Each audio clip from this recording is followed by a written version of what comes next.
Here we have lift का मतलब ये नहीं है कि ये इस ब्लेड को ऊपर की तरफ लिफ्ट करता है। लिफ्ट का मतलब ये है कि जिस तरह यहाँ पे एक फिगर है टरबाइन की, ठीक है, इसको अगर मैं यहाँ पे एक एरो अगर लगा दूं तो आपको फिर समझ आ जाएगी।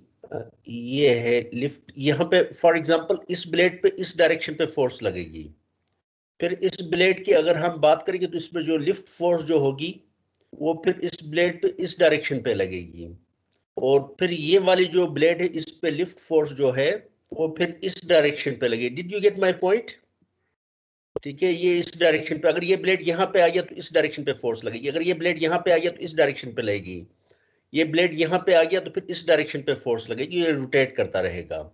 मतलब ये नॉर्मल होगी सर उसके प्लेन के, ब्लेड के प्लेन के जी नॉर्मल। जी जी जी जी जी जी, तकरीबन आप समझ लें कि नॉर्मल होगी।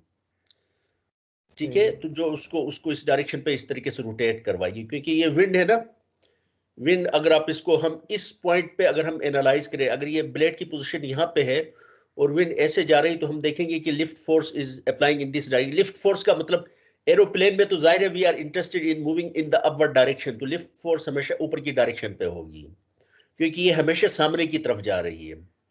ठीक है, लेकिन यहाँ पे जब ये ब्लेड यहाँ पे इस पोजीशन पे आएगा तो ब्लेड की डायरेक्शन या ब्लेड का प्रोफाइल कुछ इस तरीके से हो गया है कि लिफ्ट फोर्स जो होगी वो इस डायरेक्शन पे एक्ट करेगी, यहाँ पे लिफ्ट फोर्स इस डायरेक्शन पे एक्ट करेगी, यहाँ पे लिफ्ट फोर्स इस डायरेक्शन पे एक्ट करेगी। बात समझ गए ना? या इसको इस तरीके से रखें कि अगर किसी तरीके से आप जहाज को उल्टा करके आगे की तरफ बढ़ाना शुरू कर दें तो ये ऊपर जाने के बजाय उस पर जो फोर्स एक्ट करेगी ये नीचे की तरफ करेगी। बात समझिए ना? जी सर समझ आ गई है। वो तो डिपेंड करता है कि उसकी किस ओरिएंटेशन जो है, ब्लेड की ओरिएंटेशन किस तरह की है। Anyway, so today we will see that the maximum power जो टर्बाइंस है एक्सट्रैक्ट कर सकते हैं, विंड टर्बाइंस, थ्री ब्लेड जो आमतौर पे हम देखते हैं। ठीक है, इंस्टॉल कमर्शियल जो टर्बाइंस है विंड टर्बाइंस, उनकी एफिशिएंसी 59.3% से ज्यादा नहीं हो सकती। उसको हम आज देखते हैं कि वो क्यों ऐसा है। So here we have turbine, ठीक है, और यहां से अप विंड है, दिस इज अप विंड, और यहाँ पे डाउन विंड है। टर्बाइन की तरफ जो विंड आ रही है ये अप विंड है, और टर्बाइन से जो kinetic energy, of course wind has kinetic energy, some of the kinetic energy will be harvested, will be extracted by these turbine blades, and there will be some kinetic energy left in the wind. Okay, so there will be wind uh, after the turbine। ठीक है, तो उसकी जो speed होगी कम होगी of course. ठीक है, उसको हम वी डी का नाम कहते हैं, downwind. Here we have upwind and here we have downwind. और फिर इन दोनों ये जो टरबाइन की ब्लेड्स हैं यहाँ पे विंड स्पीड होगी basically that will be the average of V up plus V down, इन दोनों के सम डिवाइडेड बाय 2 के बराबर होगी वी बी हियर। ठीक है, यहाँ पे एक एनवेलप बनाया है। एनवेलप ये है कि यहाँ पे देखते हैं कि इसका क्रॉस सेक्शन एरिया कम है, विंड टरबाइन की ब्लेड से गुजरने के बाद इसका Aahista Aahista cross section area बढ़ना शुरू हो जाता है। उसकी वजह क्या है? उसकी वजह ये कि यहाँ पे विंड की स्पीड ज्यादा है और यहाँ पे विंड की स्पीड कम हो गई, तो इसका मतलब है मास फ्लो रेट जो है यहाँ पे जो है वो यहाँ पे भी वही होना चाहिए, यहाँ पे भी वही होना चाहिए, लेकिन चूंकि स्पीड कम है तो फिर ये ज्यादा एरिया में क्या हो जाएगी, ज्यादा वॉल्यूम ये फिर ऑक्युपाई करेगी। Did you get my point? ठीक है, सो ये इसी वजह से ये एनवेलप बेसिकली बन गया है। सर ये समझ नहीं आया ये वाला पॉइंट कि वॉल्यूम ज्यादा क्यों हुआ है। इस तरह की यहाँ से जहां से जिस तरह अगर किसी पाइप में से अगर वाटर फ्लो कर रहा है तो आपने देखा होगा कि जहां पे एरिया ऑफ क्रॉस सेक्शन, लेकिन वाटर वाला एग्जांपल तो शायद यहाँ पे नहीं दे सकते क्योंकि यहाँ पे स्पीड ये एनर्जी एक्सट्रैक्शन होती है, उसकी वजह से विंड की स्पीड कम हो जाती है। यहाँ से फॉर एग्जांपल अगर 10 मॉलिक्यूल्स पर सेकंड इसको अप्रोच कर रहे हैं, आप इसको इस तरीके से समझ, let us say that there are 10 air molecules approaching this turbine at speed of 10 metre per second. लेकिन यहां से जब ये टरबाइन से गुजर जाएंगे तो 10 मॉलिक्यूल की जगह पर सेकंड अब उनकी वेलोसिटी क्या हो गई, 5 मॉलिक्यूल्स पर सेकंड हो गई। ठीक है, तो इसका मतलब है कि इस यहाँ पे फिर ये मॉलिक्यूल की एज कंपेयर टू हियर, यहाँ पे फिर मॉलिक्यूल्स की तादाद क्या हो जाएगी, ज्यादा हो जाएगी, वॉल्यूम बढ़ जाएगी, क्योंकि यहाँ पे स्पीड कम हो गई है। बात समझ गए ना? यहाँ पे 10 मॉलिक्यूल्स पर सेकंड आ रहे हैं, यहाँ से 5 मॉलिक्यूल्स पर सेकंड जा रहे हैं, अवे जा रहे हैं। Is it clear? Sorry sir की स्पीड कम होने की वजह से सॉरी 10 मॉलिक्यूल्स आ रहे हैं, 10 मॉलिक्यूल्स आ रहे हैं for example 10 metre per second की स्पीड से, यहां से 10 मॉलिक्यूल्स जा रहे हैं 5 मीटर पर सेकंड की स्पीड से। Is it clear? Yes sir, समझ आ गई।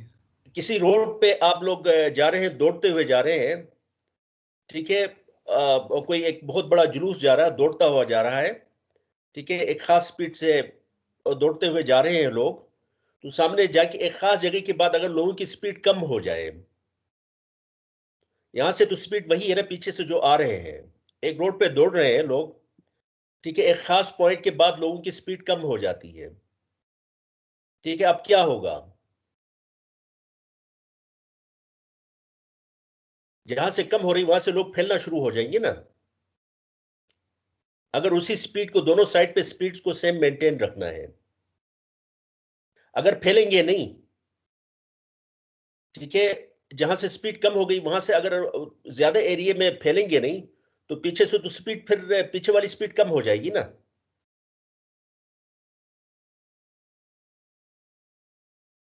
Did you get my point? Yes sir, समझ आ गया। क्योंकि वो फैलेंगे तो फिर दोनों साइड पे फिर वही स्पीड मेंटेन रहेगी ना, पीछे से जिस स्पीड से वो दौड़ते हुए आ रहे हैं उसी स्पीड से अगर दोनों साइड पे स्पीड कम हो तो फिर फैलने की जरूरत नहीं है, एक ही स्पीड से सारे भाग रहे होंगे, ठीक है। लेकिन अगर आगे वाले जो है उनकी स्पीड कम हो जाए और पीछे वालों की स्पीड मेंटेन रही वही रहे, ठीक है, तो इसका मतलब है अब ये थोड़े से ज्यादा क्या हो जाएंगे, फैल जाएंगे, क्योंकि आगे वाले जो स्पीड कम स्पीड से रन कर रहे हैं, ठीक है, अब वो थोड़े से फैल जाएंगे। Is it clear? Yes sir, समझ आ गई। ठीक है, सो हियर वी हैव, तो इसका मतलब ये हुआ कि ये एनवेलप बेसिकली इस वजह से बना है, जितना मास यहां से आ रहा है उसी स्पीड से यहां से मास नहीं जा रहा है, क्योंकि यहाँ पे स्पीड कम है, तो इसका मतलब है कि स्पीड चूंकि कम है उसी स्पीड से मास नहीं जा रहा, तो मास थोड़ा सा ज्यादा एरिया कवर करेगा, फैल जाएगा, ठीक है। So here we have upwind जो है, how much kinetic energy is there in the upwind, it is 1/2 m dot v square, क्योंकि इसमें स्पीड क्या है, v है, मास m यहां से अप्रोच कर रहा है, टरबाइन ब्लेड की तरफ आ रहा है, ठीक है, अपविंड स्पीड चूंकि v है, तो इसमें काइनेटिक एनर्जी जो होगी 1 ओवर, जैसा कि हमने प्रीवियस इक्वेशन में देखा, kinetic energy divided by t, it is the power, ठीक है। एक पावर के लिए, विंड की पावर के लिए हमने एक फार्मूला निकाला था 1/2 rho into a into V cube, ठीक है, पावर इन द विंड। फिर वो फार्मूला कहां से निकला था? वो फार्मूला निकला था basically kinetic energy divided by time, 1/2 m v square. इसको t से, एनर्जी को जब t से डिवाइड करेंगे तो what we get is, we will get power, m divided by t, it was mass flow rate, m dot यहाँ पे जो m डॉट है, power in the wind, it is equal to 1/2 m dot v square. So how much power will be there in the wind at this, at here? It will be 1/2 m dot v square. How much power will be there in the wind after the turbine? Because its speed is vd, so its power will be 1/2 m dot vd square. Mass flow rate same है, जितना मास यहां से आ रहा है उतना ही मास यहां से away जा रहा है। Is it clear? तो इन दोनों का जो डिफरेंस होगा, that will be the power extracted by the wind turbine, ठीक है। 1/2 m dot v square is the power here, 1/2 m dot vd square is the power here, और इन दोनों का जो डिफरेंस होगा, that will B power extracted by the wind turbine. So here is power extracted by the wind turbine blades, it is equal to pb is equal to 1/2 m dot v square minus vd square, ठीक है। ये power wind टरबाइन्स की blades क्या करेंगे, extract करेंगे, this much power. Is it clear? लेकिन m dot को हमने लास्ट टाइम देखा था कि m dot is equal to rho into a into V B, ठीक है, आप इसको यहां पे भी निकाल सकते हैं। एम डॉट अगर यहां निकालना चाहे तो रो इनटू ये वाला cross section multiplied by V. M dot को इस लोकेशन पे भी निकाल सकते हैं, रो इनटू ये वाला cross section multiplied by V D. ये वाला क्रॉस सेक्शन वी आर, ये वाला क्रॉस सेक्शन और इस वाले क्रॉस सेक्शन में हम इंटरेस्टेड नहीं है, लेकिन ये वाला जो विंड टरबाइन जो स्वीप करता है एरिया, ये हमें ऑलरेडी पता है। तो क्यों ना हम एम डॉट को निकालें, विंड टरबाइंस का जो स्वीपिंग एरिया इस एरिया में यहां पे निकालें। यानी विंड टरबाइन की जो ब्लेड्स हैं, ठीक है, वहां से जो एयर फ्लो हो रही, मास फ्लो रेट है, हम वो यहां पे निकालते हैं। तो यहां पे मास फ्लो किसके बराबर होगा? It will be M dot at this location. और ये याद रखें, क्योंकि ये यहां पे भी एम डॉट इस लोकेशन पे भी वही होगा, एम डॉट इस लोकेशन पे भी वही होगा, एम डॉट इस लोकेशन पे भी वही होगा। ठीक है, जितना, बिकॉज जितना मास आ रहा है, मास यहाँ कहीं डिस्ट्रॉय तो नहीं हो रहा है ना, या मास कहीं गायब तो नहीं हो रहा है, या मास कहीं एनर्जी में कन्वर्ट तो नहीं हो रहा है। E is equal to M C square के तहत जितना मास यहाँ से आ रहा है, उतना मास यहाँ से फ्लो होगा और उतना ही मास यहाँ से गुजर रहा होगा। तो मास फ्लो रेट kg पर सेकंड जो है, वो इस लोकेशन पे, इस लोकेशन पे और इस लोकेशन पे सेम होगा। तो हम मास फ्लो रेट काइनेटिक एनर्जी में कन्वर्ट नहीं हो रहा ब्लेड्स की? जी काइनेटिक एनर्जी में मास कन्वर्ट नहीं हो रहा ब्लेड्स नहीं, की? मास तो कन्वर्ट नहीं हो रहा है ना।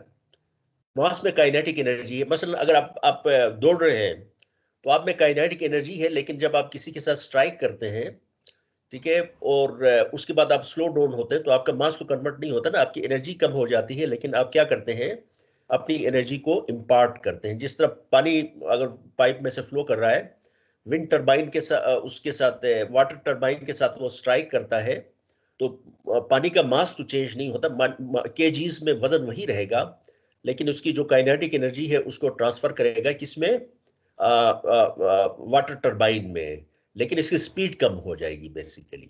सही है, ठीक है, समझ same thing happens here.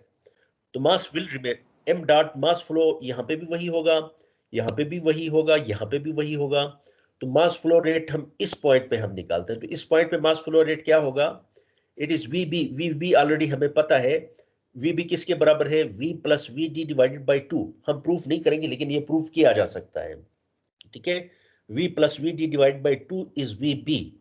So what will be m dot? इस इक्वेशन में सबसे पहले तो ये देखें कि इन दोनों का जो डिफरेंस है, पावर हियर, इन दोनों का जो डिफरेंस है, that is the power extracted by the wind turbine, and this formula we have already discussed.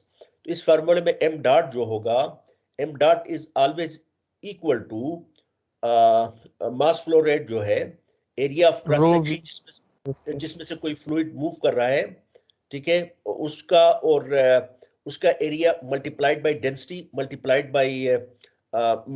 By speed. ठीक है, यस सर। ये फार्मूला, ये एक इंपॉर्टेंट फार्मूला है जिसके पहले भी हमने डिस्कस किया है। So M dot is equal to rho into A into V B, ये फार्मूला हो गया। तो एम डॉट को इस इक्वेशन में जो एम डॉट है उसको आप रिप्लेस करें rho into A into V B से, इस इक्वेशन में, ये वाली जो इक्वेशन है। ठीक है, तो इसमें हम देखते हैं कि rho into A into V B into V square minus V D square. लेकिन वी बी के बारे में मैंने आपको बताया, V D is nothing but this plus this, wind speed, up wind speed plus down wind speed divided by 2। ठीक है, so we B को मैं रिप्लेस कर सकता हूं, P B is equal to 1/2 rho into A into V plus V D divided by 2 into v square minus vd square. V square minus vd square is already there in the equation. So we have this type of equation, v plus vd divided by 2, v square minus vd square into 1/2 rho into a. This will be the power, okay, that the wind turbine blade it will extract from the wind. ठीक है, लेकिन इसमें एक और variable हम introduce करवाते हैं। इसमें अप विंड स्पीड और डाउन विंड स्पीड जो है, इनका ratio, this is down wind speed vd and this is the up wind speed v।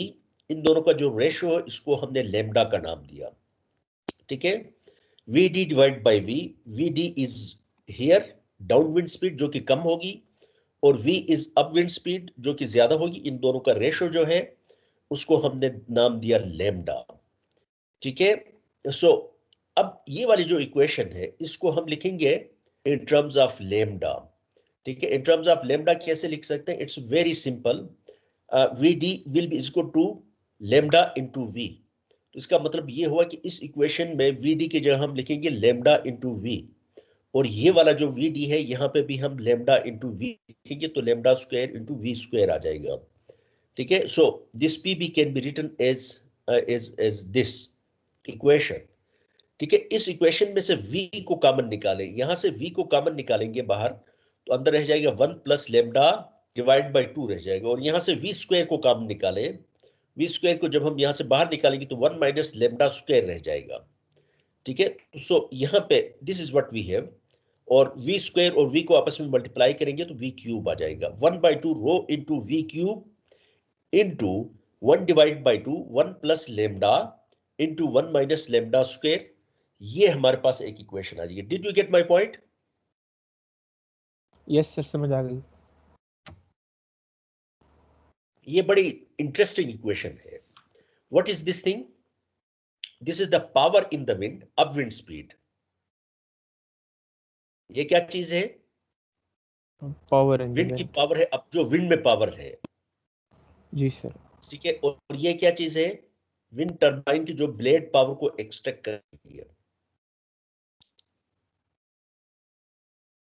Sir ये जो ए है ये तो रोटर का एरिया है ना? प्लॉट है जी, ये ए तो पीबी रोटर का एरिया, ए जो इसमें पावर इन द नहीं, विंड में जो ए आ रहा है नहीं, ये पीबी रोटर जो का है एरिया ना, जो विंड का रोटर जो है को एक्सट्रैक्ट कर रहा है। इक्वेशन है ना पीबी, यहां से हमने स्टार्ट किया था। P B is the power extracted by the wind. ये अब विंड की विंड यहां से जो आ रही उसकी पावर 1/2 m.v स्क्वायर, डाउन में कितनी पावर है? It is equal to 1/2 m.vd square है। इन दोनों का डिफरेंस लेंगे तो पावर जो विंड टरबाइन का वो वाली पावर है। Did you get my point? जी जी सर, समझ आ गई, समझ लगी। जी, समझ नहीं आई? नहीं सर, आ गई समझ, आ गई समझ, क्लियर हो गई। सो दिस पीबी के लिए हमने एक इक्वेशन लिखी, यानी विंड टरबाइन का जो ब्लेड है कितनी पावर एक्सट्रैक्ट करेगा। It is equal to 1/2 rho into V, rho into A into V cube multiplied by this factor. ठीक है, and what is this thing? This is the power in the wind, जो turbine के blade से पहले जो wind आ रही है with velocity v, input power. आप ये समझ लें, this is the input power to the turbine. ठीक है, this is the power extracted by the turbine. So what will be this thing? This will be the efficiency of the turbine blades. क्योंकि input किसी भी जो generator है, generator की एक input power होगी, एक आउटपुट पावर होगी, तो output power will be is equal to input power multiplied by its efficiency. कोई भी मशीन है उसकी आउटपुट पावर किसके बराबर होती है? Input power multiplied bye efficiency. तो यहाँ पे भी हम देखते हैं, ये जो इक्वेशन हमने ड्राइव की है इसमें हमने देखा कि विंड टरबाइन की जो ब्लेड्स हैं वो कितना पावर एक्सट्रैक्ट कर सकती हैं? It is PB. विंड की कितनी पावर एक्सट्रैक्ट कर सकती है? It is P B. ठीक है, ये पावर एक्सट्रैक्ट कर सकती है। और ये क्या चीज है? ये है, ये वाला जो फैक्टर है, it is the actual power in the wind. कितनी विंड में पावर है जो टरबाइन की तरफ आ रही है, उसमें कितनी पावर है? इतनी पावर है। और इसमें हमने देखा कि ये वाला फैक्टर मल्टीप्लाई हो रही है, जो इक्वेशंस हमने ड्राइव की उसमें ये फैक्टर मल्टीप्लाई हो रहा है। तो इसका मतलब है कि this is the efficiency of the rotor, क्योंकि रोटर की एफिशिएंसी मल्टीप्लाइड बाय विंड की पावर, इन दोनों को मल्टीप्लाई कर रहे हैं, तो what we get is we will get the power extracted by the wind turbine. So ये वाला जो फैक्टर है, this is basically rotor efficiency. ठीक है, रोटर एफिशिएंसी किसके बराबर होगी? Cp is equal to 1/2 1 plus lambda 1 minus lambda square. ये होगी efficiency of the rotor. Is it clear? और इसको Cp का नाम देते हैं। इसका मतलब है Pb is equal to 1/2 rho into A into V cube multiplied by Cp। और Cp यहाँ पे किस चीज पे डिपेंड करता है? It is equal to it is a function of lambda, function of lambda. और लैम्डा किस चीज पे डिपेंड करता है? Lambda is a ratio between V and V. जो डाउनविंड स्पीड है और जो अपविंड स्पीड है, इन दोनों का रेशियो है लैम्डा। ठीक है, अगर ये रेशियो चेंज हो जाए, डाउनविंड स्पीड कम हो और अपविंड स्पीड के मुकाबले में डाउनविंड स्पीड कम होती चली जाए, तो इसका मतलब है सीपी क्या हो जाएगा? चेंज हो जाएगा। ठीक है, so rotor efficiency is equal to CP. CP कब मैक्सिमम होगी, रोटर एफिशिएंसी कब मैक्सिमम होगी? तो अगर आपके पास कोई भी एक इक्वेशन है, उसका मैक्सिमा निकालने के लिए हम क्या करते हैं? डेरिवेटिव लेते हैं का सर, डेरिवेटिव लेते हैं। उसको मसलन अगर जीरो कोई के इक्वल। फंक्शन है आपके पास 1 + x² + x3 + 5x³ and so on, इसका एक मैक्सिमम, इसको प्लॉट करें, या साइन थीटा है, साइन ओमेगा इंटू टी है। ठीक है, उसमें हम देखते हैं कि यहाँ पे एक मैक्सिमम आ जाता है, फिर मिनिमम आता है, फिर मैक्सिमम आता है। इसका मैक्सिमम निकालने के लिए हम क्या करते हैं? उसका डेरिवेटिव लेते हैं with respect to the variable T, और उसके बाद डेरिवेटिव को इक्वल टू 0 के बराबर पुट करते हैं, तो वहां से हमें क्या आता है? मैक्सिमा आता है। ठीक है, जो C P, we are interested in finding what is the maximum efficiency of the rotor turbine. C P हमने निकालना है, मैक्सिमम। ठीक है, तो ये हमारा फैक्टर हमारे पास है 1/2 C P is given to us by this equation. तो सीपी डिवाइड बाय लैम्डा कर दे, इसका डेरिवेटिव ले लें, उसको 0 के बराबर पुट करें। So here we have dCp divide by d lambda, इसका डेरिवेटिव, और इसको 0 के बराबर पुट करें, तो लैम्डा की वैल्यू आती है यहाँ पे दो, यहाँ पे हमारे पास दिस इज इक्वल टू 0, या तो ये फैक्टर 0 है या ये फैक्टर 0 है। इस फैक्टर को 0 कर दे तो lambda comes out to be minus, जो कि हमारे किसी काम का नहीं है। लेकिन इस फैक्टर को हम 0 के बराबर पुट करें तो व्हाट वी गेट इज 1/3। ठीक है, लैम्डा की वैल्यू क्या आती है? 1/3 आती है। तो इसका मतलब ये हुआ कि अगर विंड टरबाइन जो पावर एक्सट्रैक्ट कर रहा है, इस तरीके से एक्सट्रैक्ट कर रहा है कि अप विंड स्पीड के मुकाबले में डाउन विंड स्पीड जो है 1/3 रह जाए। यानी फॉर एग्जांपल, अगर up wind speed 15 metre per second है, wind turbine up wind speed में से एनर्जी एक्सट्रैक्ट कर रहा है, जिसकी वजह से उसकी स्पीड क्या होगी? कम होगी। और अगर 5 मीटर पर सेकंड रह जाए up wind down wind speed, ठीक है, अगर 15 metre per second up wind speed है और 5 metre per second down wind speed है, तो उस वक्त टरबाइन की एफिशिएंसी क्या होगी? It will be maximum. Is it clear? लेकिन up wind speed for example 15 metre per second है और down wind speed for example 10 metre per second है, तो उस वक्त इसकी एफिशिएंसी मैक्सिमम नहीं होगी, कम होगी। या फिर up wind speed 15 metre per second है, डाउन विंड स्पीड जो है वो 1 मीटर पर सेकंड रह जाती है, तब भी इसकी एफिशिएंसी कम होगी। तो इसकी एफिशिएंसी कब मैक्सिमम होगी? जब डाउन विंड जब स्पीड अप स्पीड के मुकाबले में 3 टाइम्स लेस हो जाए। Is it clear? तो उस यस सूरत सर। में ये जो टरबाइन है, इसकी एफिशिएंसी मैक्सिमम होती। अब हम एक्सट्रीम केसेस को लेते हैं। फॉर एग्जांपल, टरबाइन रोटेट नहीं कर रहा है, ठीक है, क्या हो रहा है? Turbine is not not rotate. Rotating.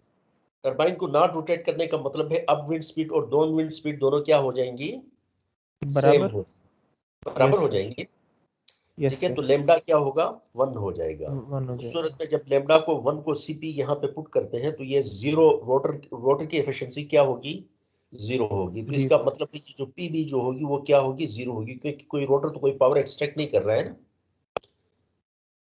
अगर पावर एक्सट्रैक्ट कर रहा होता तो डाउन विंड स्पीड हमेशा क्या होती? कम होती ना।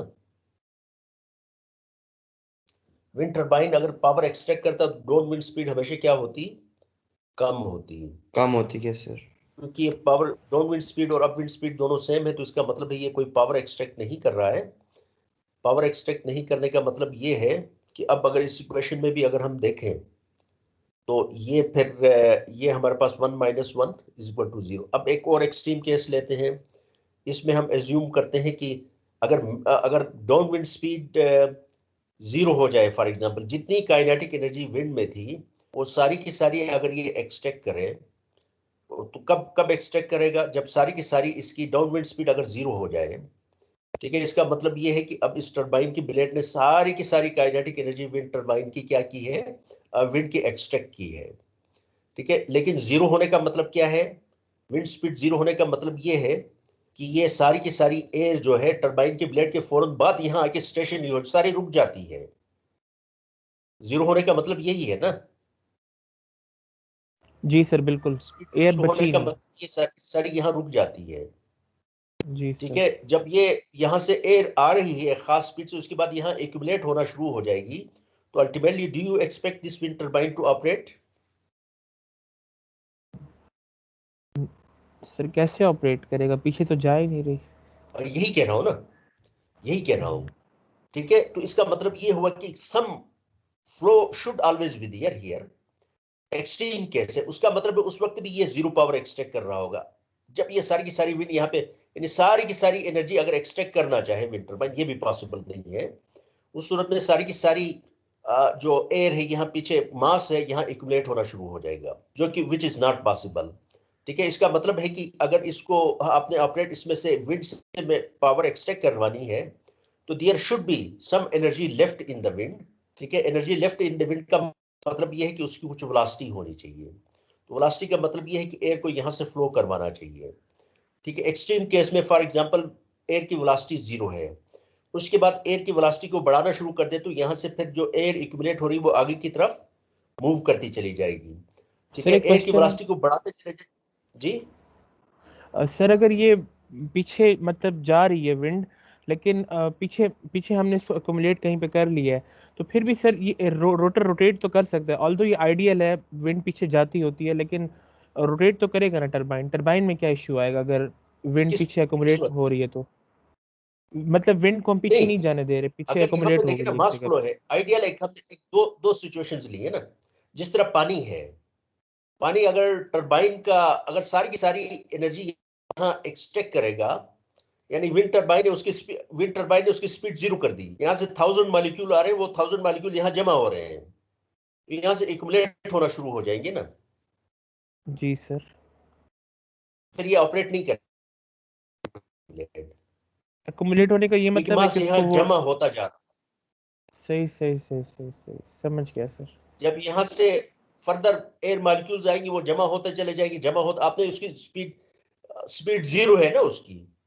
यानी आपको ये जी बताने की कोशिश बिल्कुल। कर रहा हूं कि जब स्पीड को आप जितना कम करते चले जाएं, ठीक है, तो फिर भी इसकी एफिशिएंसी जो है ये ज्यादा पावर एक्सट्रैक्ट, यानी अगर ये स्पीड कम हो जाए, ठीक है, तो इसका मतलब है यहां से इक्वेशन से तो यही लगता है कि हमारी कॉमन सेंस कुछ इस तरह सोचती है कि जब इसकी स्पीड कम हो जाए तो इसका मतलब है विंड की ज्यादा ये पावर एक्सट्रैक्ट कर रहा है। लेकिन अल्टीमेटली हम देखते हैं कि ऐसा नहीं है, बल्कि एक सर्टेन विंड स्पीड पे ही इन दोनों के दरमियान अप विंड स्पीड और डाउन विंड स्पीड, ये जो जो दो एक्सट्रीम केसेस मैंने आपको बताए हैं, एक ये कि ये बिल्कुल जो है यहाँ से जितनी स्पीड यहाँ पे उतनी स्पीड विंड की यहाँ पे, इसका मतलब है ये कोई एनर्जी एक्सट्रैक्ट नहीं कर रहा है, power is zero, efficiency is zero. और दूसरा एक्सट्रीम केस ये है कि यहाँ से आपने सारी की सारी विंड को आपने सारी की इसकी जो वीडी जो है इसको आपने जीरो कर दिया। ठीक है, उस वक्त भी ये जीरो पावर एक्सट्रैक्ट कर रहा है। इन बिटवीन वी वी को हमने फिक्स किया हुआ, वी फिक्स है फॉर एग्जांपल, तो इन बिटवीन, ठीक है, वी डी की वैल्यू जो है वो जीरो और मैक्सिमम के दरमियान कोई वैल्यू होगी जिसमें ये विंड टरबाइन जो है वो मैक्सिमम पावर एक्सट्रैक्ट करेगा। Up wind speed, down wind speed और अप विंड स्पीड के दरमियान ये वाला रेशियो हो 1/3 हो। ठीक है, या हम इस तरीके से भी कह सकते हैं कि जो डाउन विंड स्पीड है अप विंड स्पीड के मुकाबले में 3 टाइम्स लेस हो जाए। ठीक है, V D is equal to 1/v/3 हो जाए, V D is equal to 1/3 of v/3, उस सूरत में फिर ये विंड टरबाइन जो है ये मैक्सिमम पावर एक्सट्रैक्ट करेगा। ठीक है, सो इस इक्वेशन में जो एफिशिएंसी का जो फार्मूला है, ठीक है, उसमें अगर हम ये कंडीशन पुट कर दें, लेमडा इज इक्वल टू 1/3 को पुट करें, ठीक है, मैक्सिमम एफिशिएंसी हम निकालना चाहते थे, तो मैक्सिमम एफिशिएंसी के लिए हमने देखा कि लेमडा की वैल्यू 1/3 होनी चाहिए। ठीक है, सो इस इक्वेशन में जब हम लेमडा की वैल्यू 1/3 पुट करेंगे, तो व्हाट वी गेट इज 59.3%। इसका मतलब ये हुआ कि जो मैक्सिमम एफिशिएंसी जो है विंड टरबाइन की कब हो सकती है, it will be only when down wind speed जो है it is 1/3 of the upwind speed. ठीक है, उस सूरत में ये टरबाइन जो है इसकी एफिशिएंसी मैक्सिमम होगी। उसके अलावा कोई और रेशो हो डाउन विंड स्पीड और अपविंड स्पीड के दरमियान, तो उसकी एफिशिएंसी हमेशा इससे क्या होगी, कम होगी। लेकिन ये एक आइडियल सिचुएशन है। आइडियल सिचुएशन का मतलब ये है कि विंड टरबाइंस की जो ब्लेड्स हैं वो परफेक्ट हैं। ठीक है, जबरदस्त आइडियल विंड टरबाइंस की ब्लेड्स बनाई गई है, तब ये पॉसिबिलिटी है कि ये 59 पॉइंट विंड की जो पावर है उसका सिर्फ 59.3% को वो हार्वेस्ट कर सकते हैं। विंड टरबाइन का ब्लेड जो है वो बेसिकली मैकेनिकल एनर्जी में, रोटर की जो शाफ्ट की जो मैकेनिकल एनर्जी में ये कन्वर्ट कर सकता है।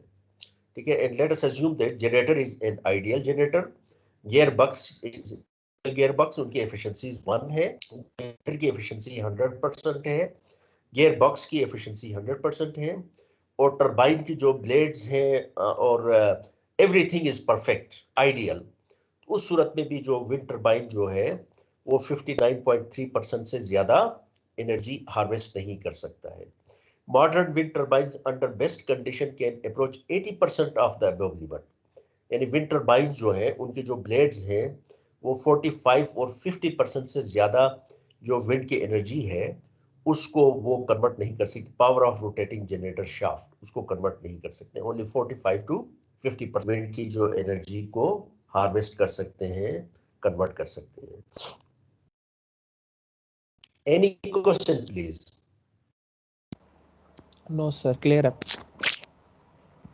ठीक है, so this is something very important. For a given speed, the efficiency of wind turbine depends on the speed at which rotor turns. This is again one thing very important. ठीक है, एक तो हमने देखा कि 59.3% से किसी सूरत में ज्यादा नहीं हो सकती जो इस वक्त कमर्शियल इंस्टॉल्ड विंड टरबाइंस है।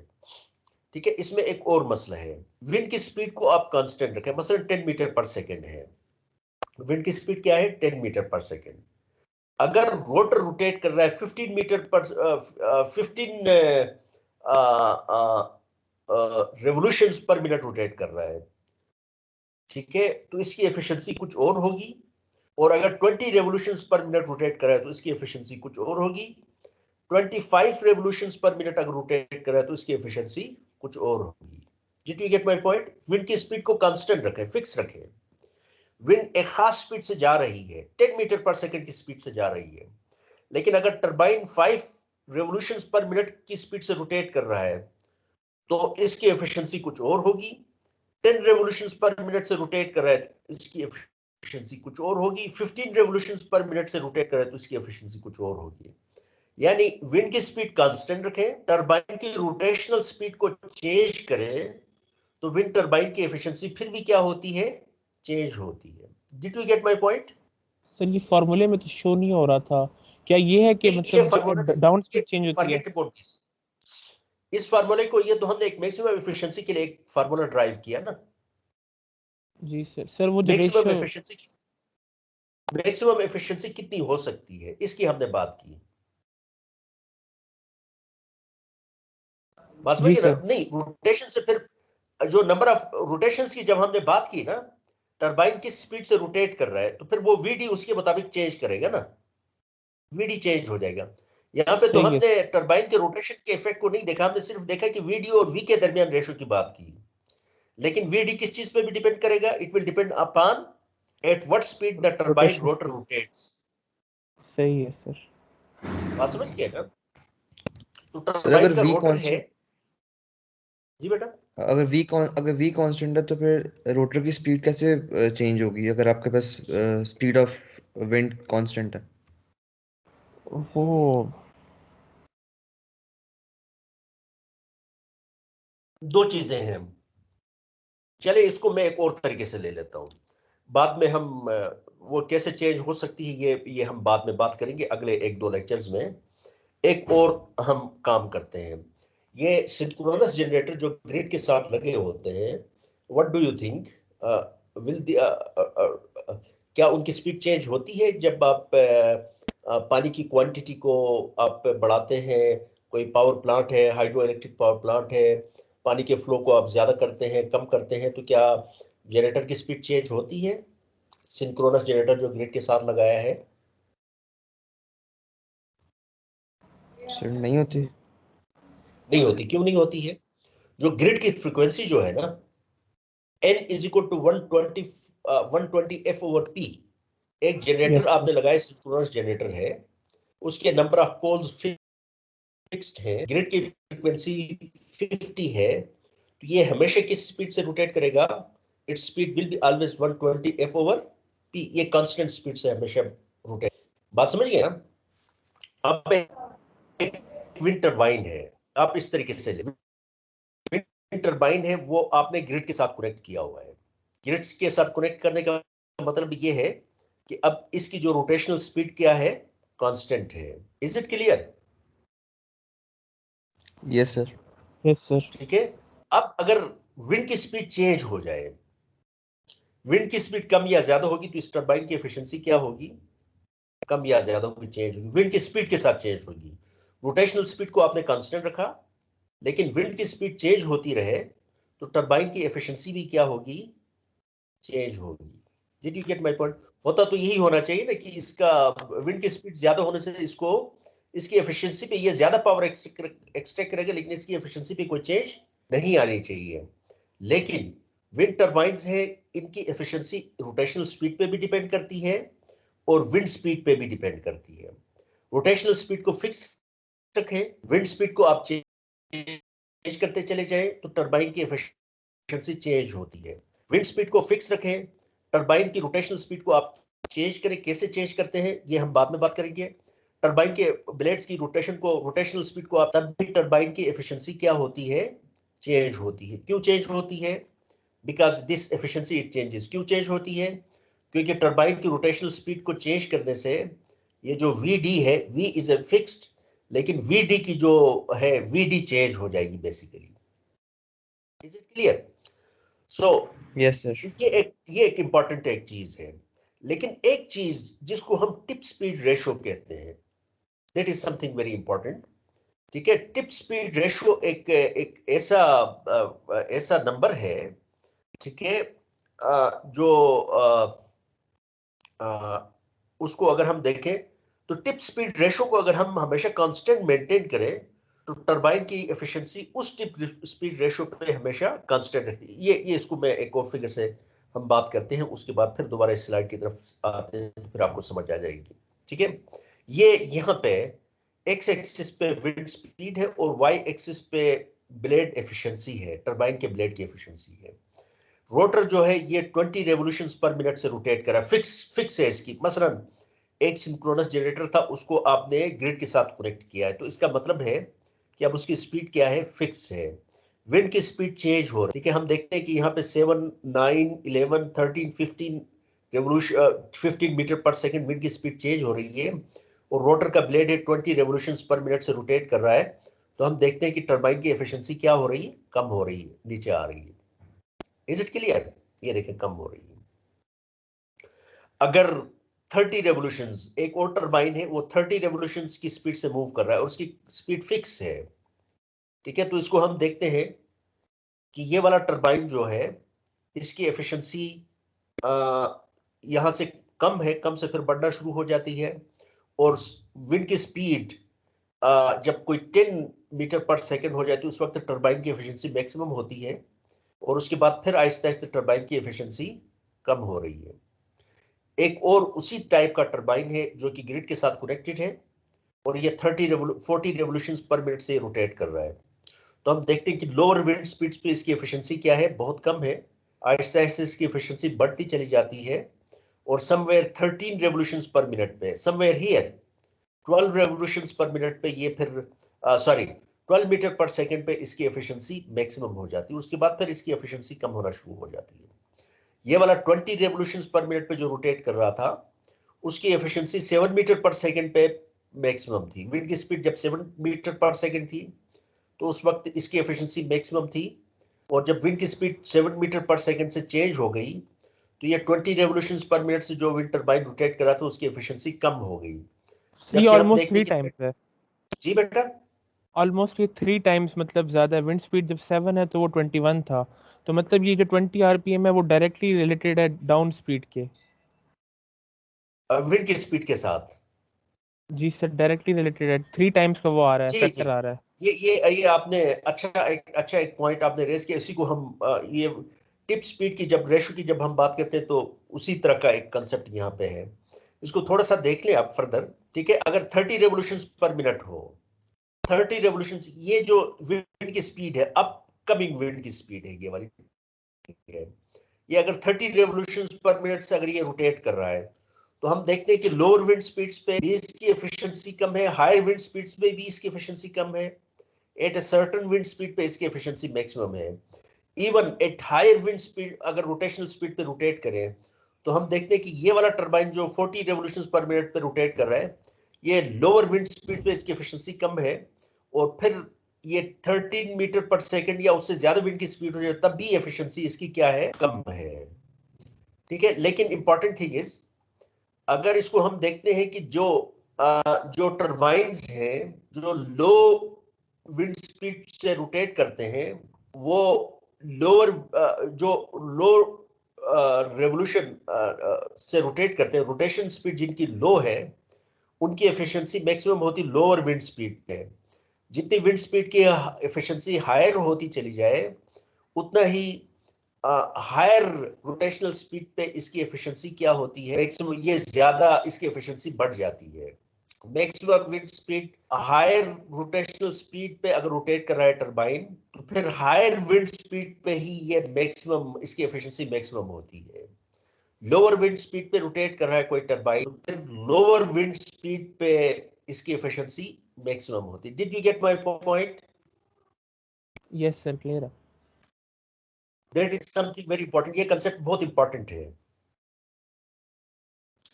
अगर विंड टरबाइन, विंड की स्पीड ज्यादा हो तो टरबाइन, अगर आपने इससे मैक्सिमम पावर एक्सट्रैक्ट करनी है तो टरबाइन को ज्यादा स्पीड पे रोटेट करवाना है आपने। कैसे करवाएंगे बाद में हम बात करेंगे। अगर विंड स्पीड कम है तो टरबाइन को आपने कम रेवोल्यूशंस पर मिनट पे आपने इसको रोटेट करवाना है। Did you get my point? Yes sir, समझ आ गई। यस इसको सर। आपने इस तरीके से, अगर विंड स्पीड ज्यादा है, ठीक है, अगर विंड स्पीड ज्यादा और टरबाइन को आप रोटेट करवाएं लोअर विंड स्पीड पे, तो ये बहुत सारी विंड की एनर्जी को वेस्ट करेगा, कैप्चर नहीं करवा सकेगा, क्योंकि इसकी एफिशिएंसी कम है।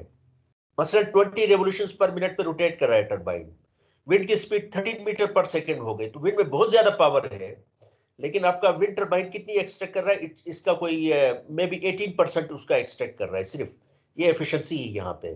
13 मीटर पर सेकेंड पे रोटेट कर रहा है, विंड स्पीड है, और टरबाइन 20 रेवोल्यूशंस पर मिनट पे रोटेट कर रहा है, ठीक है। तो उस वक्त ये कितनी परसेंट एनर्जी को हार्वेस्ट कर, इसकी एफिशिएंसी क्या है, यहाँ हम देखते कोई 18% है। लेकिन अगर विंड स्पीड 13 हो जाए, उसी टरबाइन की रोटेशनल स्पीड किसी तरीके से चेंज हो जाए और वो 40 रेवोल्यूशंस पर मिनट से रोटेट करे, तो ये इसकी एफिशिएंसी कितनी होगी, इट्स एफिशिएंसी में भी 45%। Is it clear? जी सर, समझ आ गई। इसमें कोई कंफ्यूजन है? किसी को भी कोई कंफ्यूजन है तो मैं क्लियर करके फिर आगे निकलूंगा, बताएं। सर इसका मतलब ये हुआ कि जब जब विंड स्पीड चेंज करेगी हम उस हिसाब से अपनी जो रोटेशनल स्पीड है वो भी चेंज कर देंगे ताकि मैक्सिमम हाँ, एफिशिएंसी में आ सके। टरबाइन की रोटेशनल स्पीड उसी के लिहाज से क्या होनी चाहिए, चेंज करेंगे, चेंज होनी चाहिए, ताकि आप उसकी, उसमें से मैक्सिमम पावर क्या करें, एक्सट्रैक्ट कर एक्सट्रैक्ट करें। सकें। लोअर सर विंड तो इस तरह स्पीड्स पे, हाँ सर तो इस तरह का कोई मैकेनिज्म होगा जो मतलब स्पीड को चेंज करेगा, रोटेशनल स्पीड हाँ, को। इसकी हम बात करेंगे आगे। ठीक है sir. Is it clear? At this moment, just keep in your mind this point. यहां से इस फिगर से थोड़ा सा फिर हम आगे आ जाएंगे यहाँ पे। इसका मतलब ये, वो जो आपने बात की कि कोई मैकेनिज्म होना चाहिए, मैकेनिज्म की हम बाद में बात करेंगे, लेकिन यहाँ पे देखें, अब विंड स्पीड है और पावर है, पावर डिलीवर्ड, यहाँ पे हमने एफिशिएंसी की बात की थी ना, ठीक है।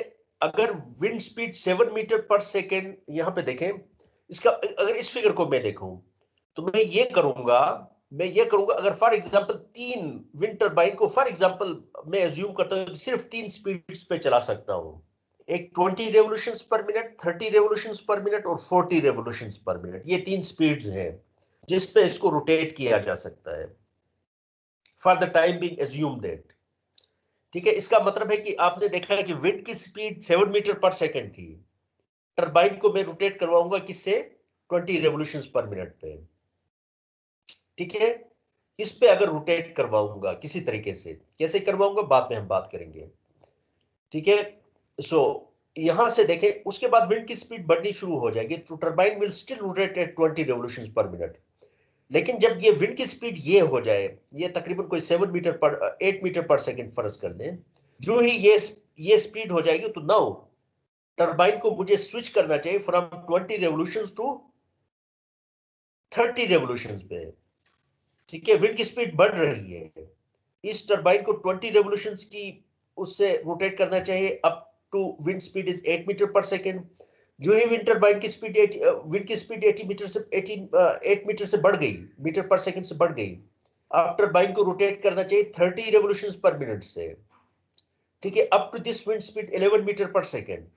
जब विंड की स्पीड 11 मीटर पर सेकंड से बढ़ना शुरू हो जाए, तो टरबाइन को रोटेट करना चाहिए 40 रेवोल्यूशंस पर मिनट से। Did you get my point? Yes sir. ठीक है, तभी ये मैक्सिमम पावर एक्सट्रैक्ट करेगा ना। अदरवाइज अगर 30 रेवोल्यूशंस पर मिनट से ही रोटेट करता रहे, 11 मीटर पर सेकंड से जब विंड की स्पीड बढ़ेगी तो इसकी वो क्या हो जाएगी, चेंज हो जाएगी, इसकी एफिशिएंसी गिरती चली जाएगी। अगर 11 मीटर से जो ही विंड स्पीड बढ़ जाए, तो ये टरबाइन अगर 40 रेवोल्यूशंस पर मिनट की स्पीड से रोटेट करे, तो ये फिर इसकी एफिशिएंसी क्या होगी, ये ज्यादा विंड की एनर्जी को हार्वेस्ट करेगा। ठीक है, तो इस स्पीड तक इस टरबाइन को रोटेट करना चाहिए 20 रेवोल्यूशंस पर मिनट से। यहां से लेकर इस स्पीड तक टरबाइन को रोटेट करना चाहिए 30 रेवोल्यूशंस पर मिनट से, और यहां से लेकर इस स्पीड तक टरबाइन को रोटेट करना चाहिए जब विंड की स्पीड ये हो जाए। विंड की स्पीड चेंज हो रही, सारा दिन हर वक्त विंड की स्पीड चेंज होती रहती है। विंड की स्पीड चेंज होने के साथ टरबाइन के नंबर ऑफ रेवोल्यूशंस भी क्या होने चाहिए, चेंज होने चाहिए। सो 11 से जब विंड की स्पीड बढ़ जाए, तो this turbine should rotate at 40 revolutions per minute. So here we have power delivered by the wind turbine in kilowatts में। विंड की स्पीड 7 और 7.5 के दरमियान हो, तो हम देखते हैं कि 20 रेवोल्यूशंस पर मिनट, अगर इसको मैं ये जो है विंड टरबाइन की पावर में अगर मैं कन्वर्ट करूं, ठीक है, तो हम देखते हैं कि जब इस स्पीड तक अगर विंड हो, तो ये वाला टरबाइन 20 रेवोल्यूशंस पर मिनट वाला टरबाइन ज्यादा पावर दे रहा है, उसकी आउटपुट ज्यादा है। जबकि 30 रेवोल्यूशंस पर मिनट और 40 रेवोल्यूशंस पर मिनट पे जो रोटेट कर रहा है, अगर रोटेट करेगा तो वो उसकी पावर आउटपुट क्या होगी, कम होगी। लेकिन जो ही विंड स्पीड यहां से बढ़ती है, तो हम देखते हैं ये वाला जो टरबाइन है जो 30 रेवोल्यूशंस पर मिनट से रोटेट कर रहा है, उसकी पावर आउटपुट बाकी 40 और 20 रेवोल्यूशंस पर मिनट से जो रोटेट कर रहा है टरबाइन, उनके मुकाबले में इसकी आउटपुट पावर क्या है, ज्यादा है। Up to this wind speed, जो ही 11 मीटर पर सेकंड की हो जाती है विंड स्पीड, तो उस वक्त फिर 40 रेवोल्यूशंस पर मिनट से जो टरबाइन रोटेट करेगा, वो ज्यादा पावर आपको देगा। ठीक है, जैसा कि यहाँ पे इस फिगर में भी हमने एक्सप्लेन किया है। Did you get my point? Sir ये जो पावर है, ये power extracted by the blades of turbine है, जो हमने पहले डिस्कस किया था। जी जी जी, सही है सर। ठीक है, लेकिन इसमें एक चीज इंपॉर्टेंट है, इसमें एक TSR कहते हैं। ठीक है, तो इसका मतलब ये हुआ कि विंड की स्पीड बढ़ने के साथ साथ टरबाइन की रोटर की जो स्पीड है, ये भी क्या करती रहेगी। अगर बढ़ाते चले जाए तो विंड क्या करेगा, विंड टरबाइन हमें ज्यादा पावर दे देगा। इसकी एफिशिएंसी जो है वो फिर हम इसको एक खास जो है विंड स्पीड और टरबाइन की जो स्पीड है, उस पे फिर ये मैक्सिमम एफिशिएंसी देगा। अगर टरबाइन की स्पीड को फिक्स रखें, विंड की स्पीड को चेंज करते रहे, तो एक सर्टेन विंड स्पीड पे ही ये मैक्सिमम एफिशिएंसी देगा। उससे ज्यादा विंड स्पीड और उससे कम विंड स्पीड पे इसकी एफिशिएंसी कम होगी। ठीक है, तो ये वाले जो कंसेप्ट है, इसको फिर हम कंबाइन कर सकते हैं bye defining tip speed ratio. ठीक है, टिप स्पीड रेशो का मतलब क्या है? जो रोटर की जो टिप है, आउटर जो रोटर की जो टिप है, ब्लेड की टिप जो है, उसकी speed divide by wind speed, इन दोनों के रेशो को हम कहते हैं टिप स्पीड रेशो। रोटर की जो टिप की जो स्पीड क्या है? रोटर की जो टिप की स्पीड होगी, that will be equal to rpm, revolutions per minute, multiplied by pi divided by 60, n into pi divided by 60 multiplied by, ये हमारे पास हो जाएगा ना। रोटर की जो टिप स्पीड की जो वेलोसिटी है, रोटेशनल स्पीड नहीं, वेलोसिटी v, जो टेंजेंशियल वेलोसिटी रोटर की टिप की है। तो कोई भी चीज अगर रोटेट कर रही है ओमेगा स्पीड से, तो उसकी जो किसी सर्कल में अगर कोई बॉडी रोटेट कर रही है ओमेगा रेडियंस पर सेकंड से, ठीक है, तो उसकी जो टेंजेंशियल वेलोसिटी किसके बराबर होती होगी? It will be equal R to omega into R. R is the radius. Yes sir ठीक बिल्कुल। है, सो ये जो रोटर की जो टिप की जो टेंजेंशियल वेलोसिटी है, ये किसके बराबर होगी? It will be is equal to RPM. अगर इसकी रोटेशनल स्पीड मुझे पता है, तो उसको हमें डिवाइड करो 60 से, तो आरपीएस आ जाएगी, रेवोल्यूशंस पर सेकंड। उसको पाई से मल्टीप्लाई करूं, 2 पाई से मल्टीप्लाई करो। ओमेगा किसके बराबर होता है? Omega is equal to 2 pi into F, या 2 पाई इंटू एन। एन क्या चीज है? रेवोल्यूशंस पर सेकंड है। रेवोल्यूशंस यहाँ पे जब विंड टर्बाइंस की और जनरेटर्स की हम बात करते हैं, तो आमतौर पे एन लेते हैं रेवोल्यूशंस पर मिनट। लेकिन अगर रेवोल्यूशंस पर मिनट को मैं रेवोल्यूशंस पर सेकंड से डिवाइड फाइंड करूं, रेवोल्यूशंस पर मिनट को मैं 60 से डिवाइड करूं, तो what I will get? I will get revolutions per second. उसको मैं 2 पाई से मल्टीप्लाई करूं, तो मेरे पास क्या आ जाएगी? रेडियंस पर सेकंड में स्पीड आ जाएगी। ठीक है, RPM divide by 60 revolutions per second, उसको पाई के साथ मल्टीप्लाई करूं, 2 पाई के साथ मल्टीप्लाई करूं, तो मेरे पास क्या आ जाएगी? रेडियंस पर सेकंड आ जाएगी। ठीक है, डी क्या चीज है? इट इज 2 इंटू आर है। बेसिकली इसके साथ जो 2 आएगा, 2 पाई, तो इसकी जो टिप की जो स्पीड होगी टरबाइन के ब्लेड की, अगर टरबाइन रोटेट कर रहा है, आरपीएम इसकी वेलोसिटी स्पीड है, रोटेशनल स्पीड है, उसको 60 से मल्टीप्लाई करें, multiplied by pi into 2 R कर दें, पाई इंटू 2 आर कर दें, that will be the tangential velocity of the tip of the turbine blade. ठीक है, 2 आर को उसने कंबाइन करके डी लिखा है। बेसिकली उसका डायमीटर, विंड टरबाइन का जो स्वीपिंग एरिया है उसका डायमीटर है डी। ठीक है, डिवाइडेड बाय विंड स्पीड, इसको हम कहते हैं टिप स्पीड रेशो। ठीक है, टरबाइन के रोटर की जो टिप स्पीड है डिवाइड बाय विंड स्पीड, इन दोनों का रेशो है, इसको हम कहते हैं tip speed ratio. At certain tip speed पे ही, देखिए इसमें ये टिप स्पीड रेशो किस चीज पे डिपेंड करता है? इट डिपेंड्स, यहां पे देखें, D is a fixed number, pi is fixed number, 60 is a constant. Basically ये revolutions, number of revolutions divide by speed, wind speed, ये रोटर की स्पीड है, रोटेशनल स्पीड है, और ये हमारे पास विंड स्पीड, इन दोनों का रेशो है। Tip speed is basically a constant multiplied bye revolutions पर minute, rotational speed divide by velocity. ठीक है, और अगर हम किसी विंड टरबाइन की एफिशिएंसी फाइंड करें in terms of tip speed ratio, यहाँ पे देखें हमने ये जो फिगर्स हमने बताई थी, इसमें हमने रोटेशनल स्पीड और वेलोसिटी, ये 2 वेरिएबल्स थे। टिप स्पीड रेशो की मदद से उन दोनों वेरिएबल्स को हमने कंबाइन करके एक बना दिया, जो कि टीएसआर कहते हैं इसको, which is equal to a constant multiplied by n divided by v. N is rotational speed of the turbine in revolutions per minute, divided by v is wind velocity, multiplied by of course these constants. ठीक है, हम देखेंगे कि ये जो turbines है एक certain tip speed पे ही इनकी एफिशिएंसी मैक्सिमम होती है। ठीक है, और हियर वी हैव, मसलन ये जो थ्री ब्लेड, यहाँ पे देखें टर्बाइन्स की एफिशिएंसी जो है, रोटर्स की efficiency, it is generally given in tip speed ratio. इसमें हम अलग से विंड की स्पीड और रोटर की स्पीड को अलग से हम डिफाइन नहीं करते हैं। अगर टर्बाइन की टिप स्पीड को, मसलन ये 3 ब्लेड टर्बाइन है, जो मॉडर्न विंड टर्बाइन ब्लेड्स हैं, ये 3 ब्लेड टर्बाइन हैं। टिप स्पीड रेशो अगर इस 3 ब्लेड टर्बाइन की अगर हम 4 रखें, तकरीबन 4, तो इसकी हमेशा एफिशिएंसी क्या होगी? मैक्सिमम होगी। Did you get my point? ठीक है, टिप स्पीड रेशो 4 रखने का मतलब क्या है, क्योंकि tip speed ratio it is some constant multiplied by rotational speed of turbine divide by v। ठीक है, फॉर एग्जांपल n हमारे पास है 20 है और v हमारे पास है 5 है, तो इसका मतलब ये है, और वो जो कांस्टेंट है टिप स्पीड रेशो में, इसको फॉर एग्जांपल हम इसको 1 ले लेते हैं, इसमें से ये जो कांस्टेंट है इसको हम 1 लेते हैं, 1 लेते तो टिप स्पीड रेशो हमारे पास क्या आ जाएगा, आरपीएम डिवाइड बाय वी आ जाएगा।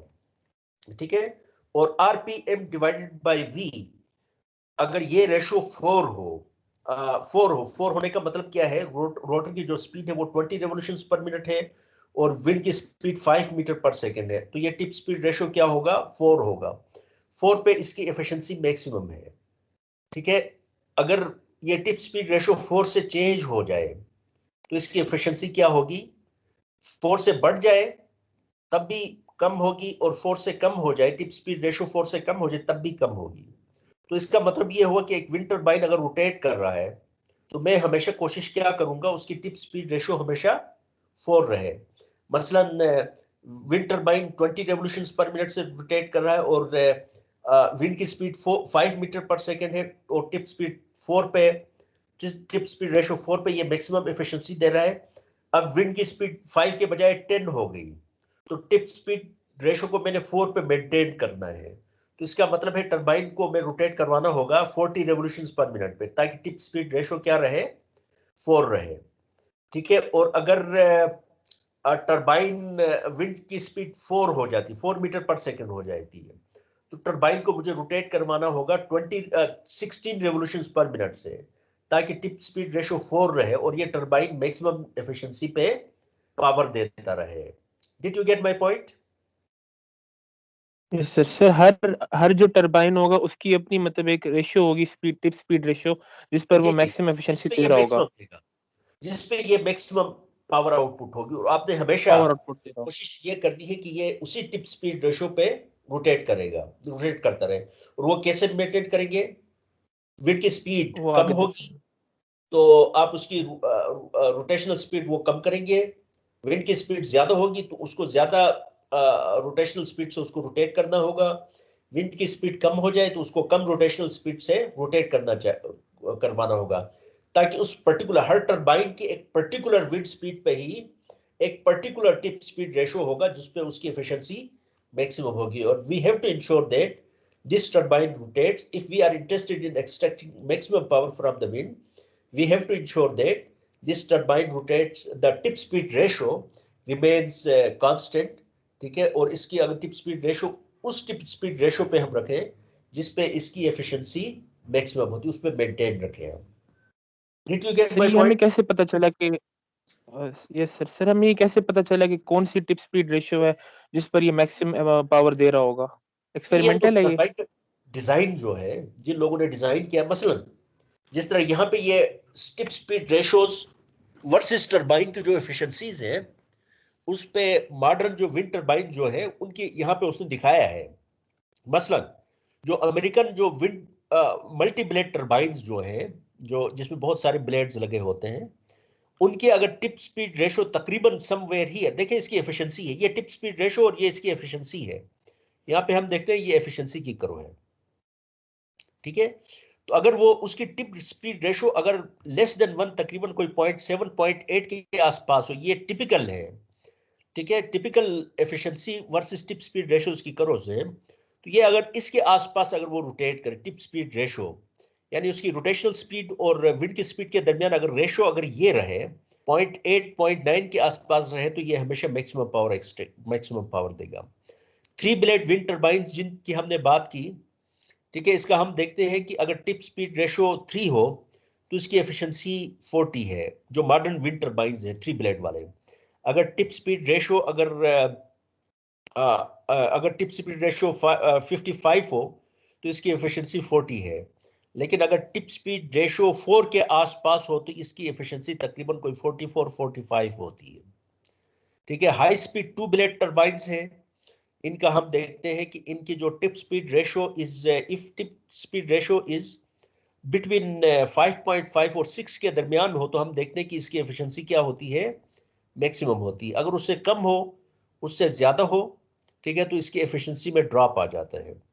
डायरियस रोटर्स हैं, ठीक है, इसका हमने डायरियस जो वर्टिकल एक्सिस विंड टर्बाइन जो है, ठीक है, तो इनका हम देखते हैं कि कब कब मैक्सिमम होती है विंड स्पीड, उसकी जो एफिशिएंसी है, अगर टिप स्पीड रेशियो जो है, if it is maintained at maybe 5.9 5.8 पे अगर हो टिप स्पीड रेशियो, तो ये मैक्सिमम इसकी एफिशिएंसी होती है। और उससे अगर कम हो तो फिर इसकी एफिशिएंसी कम होती है, ठीक है। बेशक विंड की स्पीड ज्यादा भी हो, ठीक है, क्योंकि ये टिप स्पीड रेशियो विंड की स्पीड पे भी डिपेंड करता है और रोटेशनल स्पीड पे भी डिपेंड करता है। तो वैसे तो कॉमन सेंस यही करती है कि विंड की स्पीड अगर ज्यादा हो, रोटेशनल स्पीड को हम कम रखें, तो पावर इसको, ऑफ कोर्स पावर ये ज्यादा एक्सट्रैक्ट करेगा, विंड की स्पीड ज्यादा, लेकिन इसकी एफिशिएंसी कम होगी। Is it clear? So here we have एक और चीज जो मैं बताना चाहता था आप लोगों को, जहन से निकल गया। तो ये जो एफिशिएंसी की हमने बात की, ये बेसिकली रोटर, ये जो 59.3% ये रोटर की एफिशिएंसी है।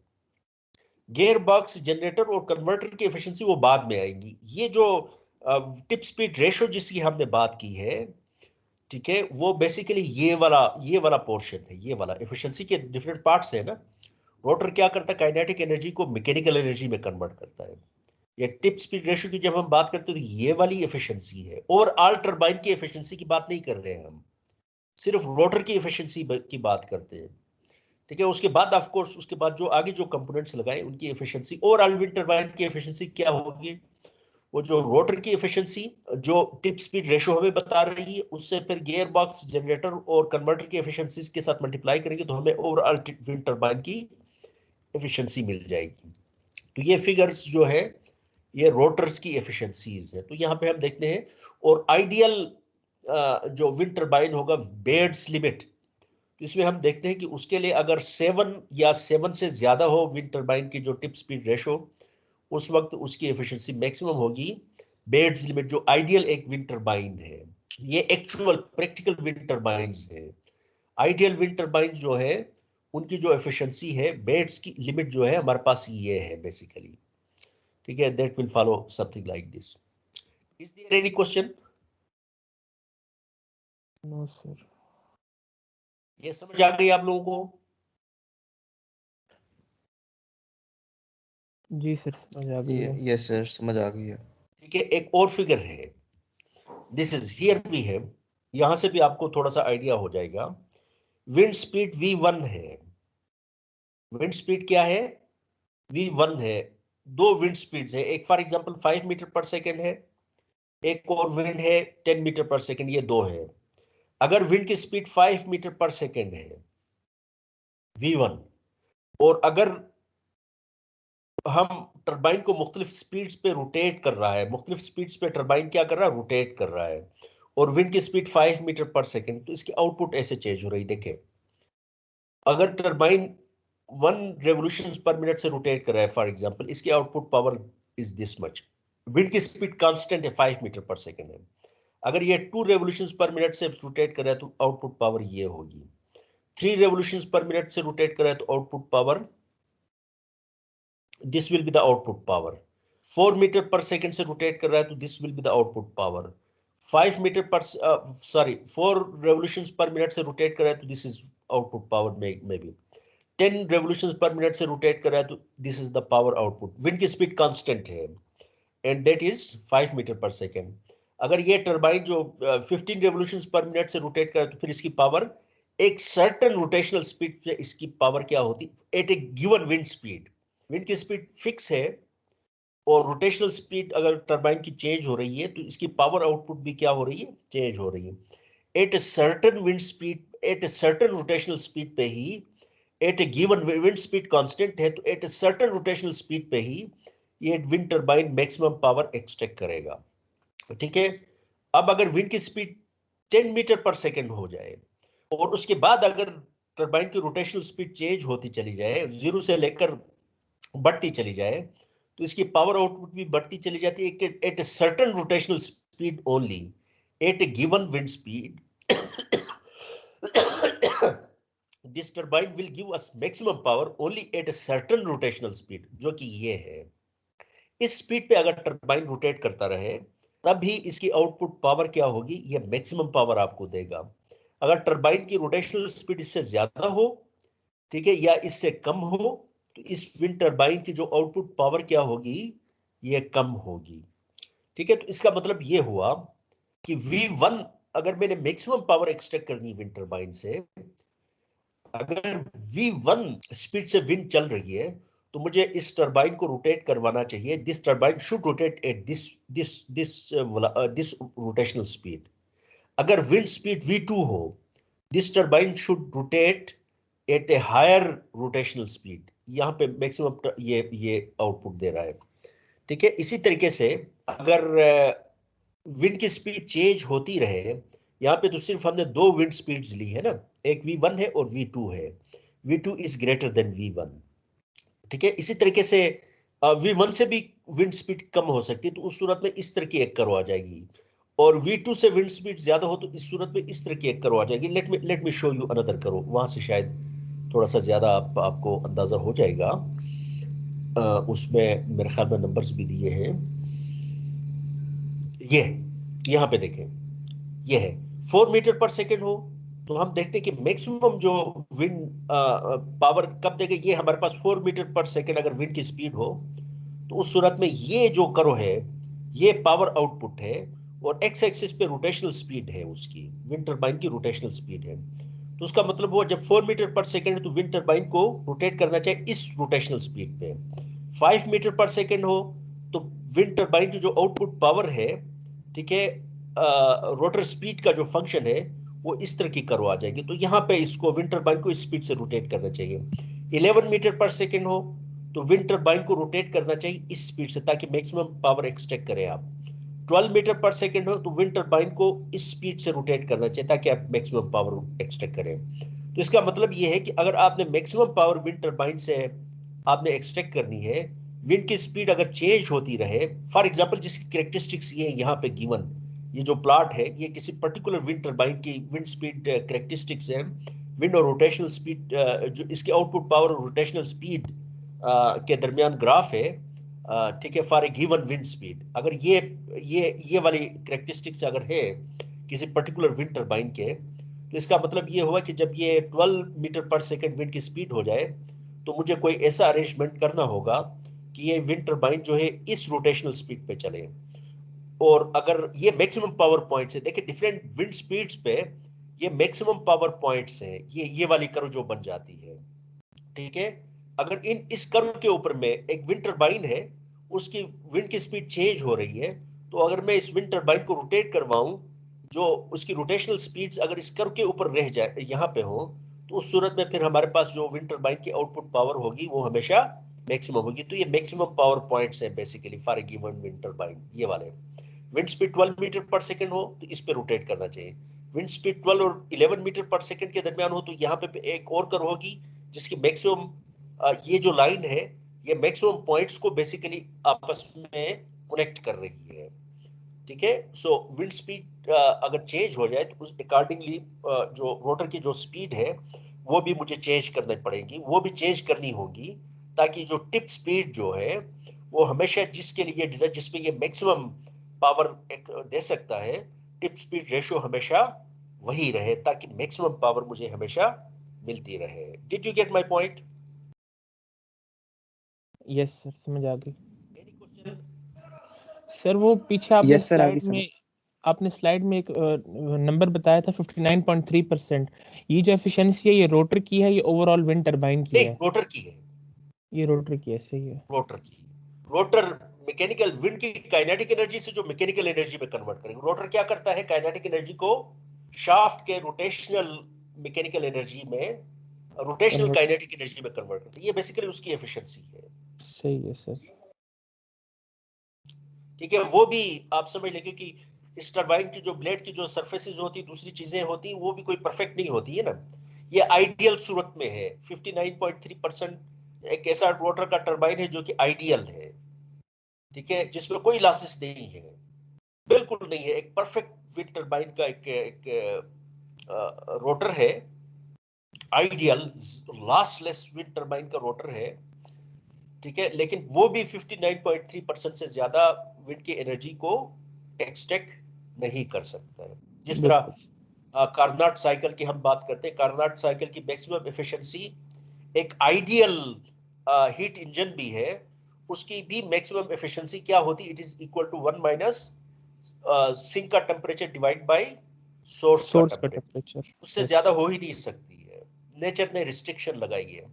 इस तरह फोटोवोल्टाइक सेल्स की जब हमने बात की थी, तो उसमें भी हमने देखा था कि उसमें एनर्जी तो फोटॉन्स में होती है, लेकिन उसका जो अवेलेबल होती कन्वर्शन के लिए वो 49 point something that was available, लेकिन एक्चुअल फोटोवोल्टाइक सेल्स की जो एफिशिएंसी है सिंगल जंक्शन की, वो उस पे भी एक अपर लिमिट है, कोई 33% जो है ना, उससे ज्यादा फोटोवोल्टाइक सेल्स जो है सिंगल जंक्शन वाले सिलिकॉन के ऑफ कोर्स, ठीक है, वो 33% की कोई फिगर है, अबाउट 33%, उससे ज्यादा वो एक्सट्रैक्ट नहीं कर सकते हैं। ये नेचर ने बेसिकली रिस्ट्रिक्शन लगाई है। Any question please?